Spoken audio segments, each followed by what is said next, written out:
रविवार का दिन सूर्य देवता को समर्पित होता है। इस दिन सूर्य देवता की पूजा करके सूर्य देवता को अर्घ देने के बाद व्रत रखा जाता है। अगर कुंडली में सूर्य देव की स्थिति को मजबूत करना चाहते हो, तो हर भक्त को इस व्रत को अवश्य ही रखना चाहिए। सूर्य देव की कृपा से शारीरिक बल, यश, बुद्धि और सम्मान की प्राप्ति होती है। आज की इस वीडियो में आप सुनिए सूर्य देव की संपूर्ण व्रत कथा। अगर आपको ये वीडियो अच्छी लगी तो वीडियो को लाइक और शेयर करना मत भूलिएगा। पौराणिक कथा के अनुसार प्राचीन काल में किसी गांव में एक बुढ़िया रहती थी। वह नियम से रविवार का व्रत करती थी। रविवार के दिन सूर्योदय से पहले उठकर बुढ़िया स्नान आदि से निवृत्त होकर अपने आंगन को गोबर से लीपकर साफ करती थी। उसके बाद सूर्य भगवान की पूजा करती और कथा सुनकर सूर्य भगवान को भोग लगाकर दिन में एक समय ही भोजन करती थी। इसी तरह रविवार का वह नियम पूर्वक व्रत करती और सूर्य भगवान की कृपा से बुढ़िया को किसी प्रकार की कोई चिंता, कोई दुख नहीं था। उसका घर धन धान्य से भरा हुआ था। उस बुढ़िया को सुखी देखकर उसकी पड़ोसन उससे बहुत जलती थी। बुढ़िया रोजाना अपनी पड़ोसन के आंगन में बंधी गाय का गोबर लेकर आती और उससे अपना घर लीपती थी। अब शनिवार के दिन रात को एक दिन पड़ोसन ने अपनी गाय को घर के भीतर बांध दिया ताकि बुढ़िया अगले दिन अपना घर ना लीप सके। उधर रविवार की सुबह जब बुढ़िया उठी और लीपने के लिए गोबर लाने के लिए अपनी पड़ोसन के घर गई तो देखा गाय तो आंगन में बंधी हुई नहीं थी। इस कारण रविवार के दिन बुढ़िया जो है गोबर ना मिलने के कारण अपना आंगन नहीं लीप पाई। आंगन नहीं लीप पाने के कारण उस बुढ़िया ने उस दिन सूर्य भगवान को भोग भी नहीं लगाया और उस दिन स्वयं भी भोजन नहीं किया। सूर्यास्त होने पर वह बुढ़िया भूखी प्यासी ही सो गई। रात हुई तो सूर्य भगवान ने उसे सपने में दर्शन दिए और व्रत न करने का तथा उन्हें भोग न लगाने का कारण पूछा। तब बुढ़िया ने बहुत ही करुण स्वर में अपनी पड़ोसन के द्वारा घर के अंदर गाय बांधने और गोबर ना मिल पाने की बात कह दी। तब स्वप्न में ही सूर्य भगवान ने अपनी अनन्य भक्त बुढ़िया की परेशानी का कारण जानकर उसके सब दुख दूर करते हुए कहा, हे माता, तुम हर रविवार को मेरी पूजा और व्रत करती हो। मैं तुमसे बहुत प्रसन्न हूँ और तुम्हें मैं ऐसी गाय प्रदान करूंगा जो तुम्हारे घर आंगन को धन धान्य से भर देगी और तुम्हारी सारी मनोकामनाएं पूर्ण हो जाएंगी। स्वप्न में उस बुढ़िया को ऐसा वरदान देकर सूर्य भगवान अंतर्ध्यान हो गए। प्रातः काल सूर्योदय से पहले उस बुढ़िया की आंख खुली तो वह अपने घर के आंगन में एक सुंदर गाय और बछड़ी को देखती है। गाय और बछड़ी को देखकर वह हैरान रह गई।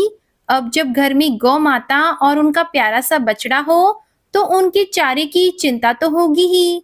अब बुढ़िया ने जल्दी से गाय को बांधा और उनके लिए चारा लाकर उन्हें खिला दिया। पड़ोसन ने उस बुढ़िया के आंगन में बंधी हुई सुंदर गाय और बछड़ी को देखा। तब तो वह बुढ़िया से और अधिक जलने लगी। तभी क्या हुआ कि गाय ने सोने का गोबर कर दिया।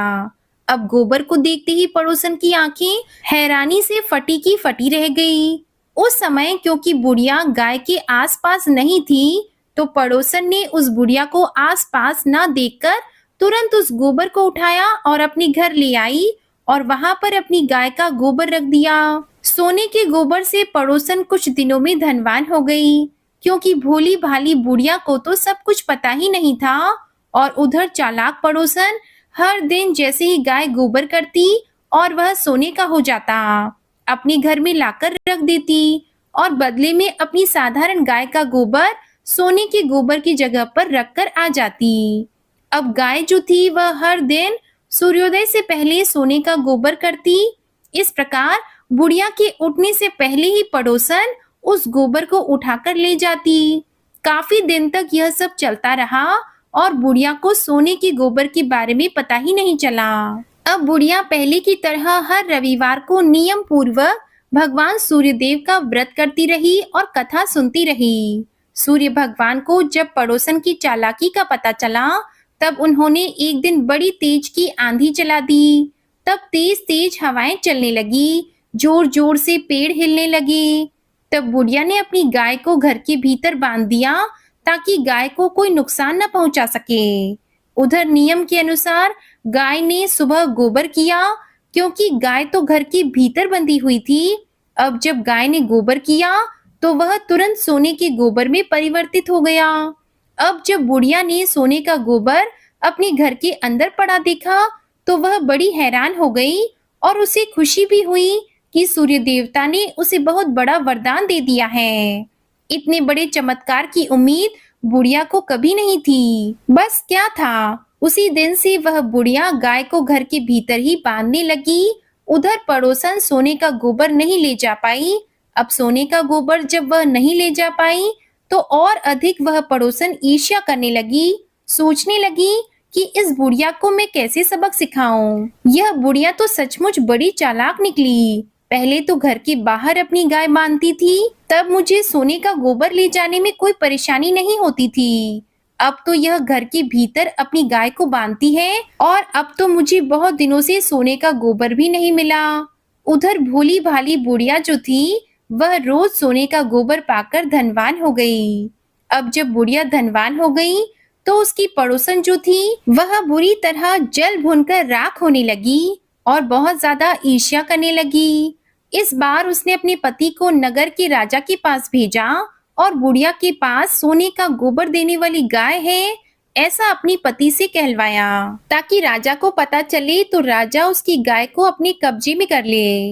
राजा ने जब यह बात सुनी तो उसने अपने कुछ सैनिकों को भेजकर बुढ़िया की गाय लाने का आदेश दिया। अब सैनिक जो थे वे बुढ़िया के घर पहुंचे। उस समय बुढ़िया सूर्य भगवान को भोग लगाकर स्वयं भोजन ग्रहण करने ही वाली थी। तभी राजा के सैनिक जबरदस्ती गाय और बछड़े को महल की तरफ ले चले। बुढ़िया ने उनसे बहुत प्रार्थना की कि वह उसकी गाय को ना लेकर जाएं। बहुत रोई, बहुत गिड़गिड़ाई, लेकिन राजा के सैनिक नहीं माने, क्योंकि यह राजा का आदेश था। अब गाय और बछड़े के चले जाने से बुढ़िया को बहुत दुख हुआ। मारे दुख के उस दिन बुढ़िया ने कुछ नहीं खाया और भूखी प्यासी ही सारी रात सूर्य भगवान से अपनी गाय और बछड़े को लौटाने के लिए प्रार्थना करती रही। उधर गाय राजा के महल में पहुंच चुकी थी। यह देखकर राजा बहुत ही खुश हुआ। सुबह जब राजा ने सोने का गोबर देखा तो उसके आश्चर्य का ठिकाना नहीं रहा। उधर सूर्य भगवान को भूखी प्यासी बुढ़िया को इस प्रकार रोते देखकर, इस प्रकार दुख में देखकर और प्रार्थना करते देखकर बहुत दया आई। उसी रात को सूर्य भगवान ने राजा को स्वप्न में दर्शन देकर कहा, हे राजन, बुढ़िया की गाय और बछड़ा तुरंत लौटा दो, नहीं तो मैं तुम पर विपत्तियों का पहाड़ गिरा दूंगा।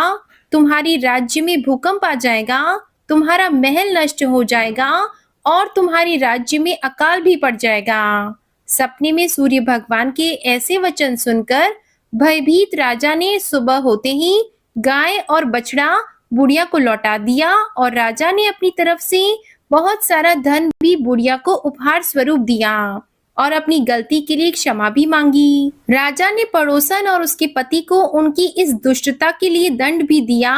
साथ ही राजा ने इसके बाद से अपने राज्य में घोषणा करवा दी कि सभी स्त्री पुरुष रविवार को व्रत किया करें और राजा की प्रजा ने भी ऐसा ही किया।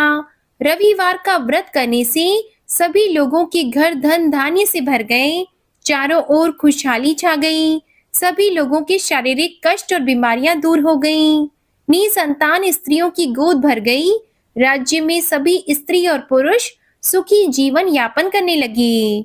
यह थी आज की व्रत कथा। आपको ये वीडियो पसंद आए, वीडियो अच्छी लगे तो इसे लाइक करके चैनल को जरूर सब्सक्राइब कीजिएगा।